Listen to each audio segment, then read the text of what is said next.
এমনি বিস্কুট খেতেছে যাই বাড়াবাড়ি করে আর বিস্কুট খেয়ে আসি গে আপু তুই যে কালকে পটেটো খাইছিলি আমাকে দিছিলি ঠিক গে আমার তো মনে মনে আমাকে একটা দে কালকে তো কালকে দিয়ে দাও মনে যেন থাকে নিয়ে একটু আয়ো রে মা আপু তো আরেকটা দাও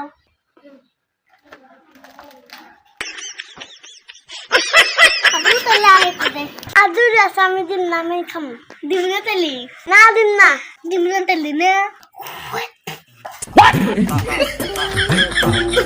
থাকে ক্লাসকে শাসক যা বিছা দিন কি হয়েছে ইয়া কান্দোকে রাইট আমার বিস্কুটের মধ্যে চাপ দিছে ওর খালি শয়তানগিরি আচ্ছা হোক আজকে বাড়তে আইসু তুমি যাও আমি বিকালে তোমাকে বিস্কুট নিয়ে আসবো বাজার থেকে যাও আচ্ছা খাইছে রে এবারে তো বাবা বিছা দিতেছে কি যে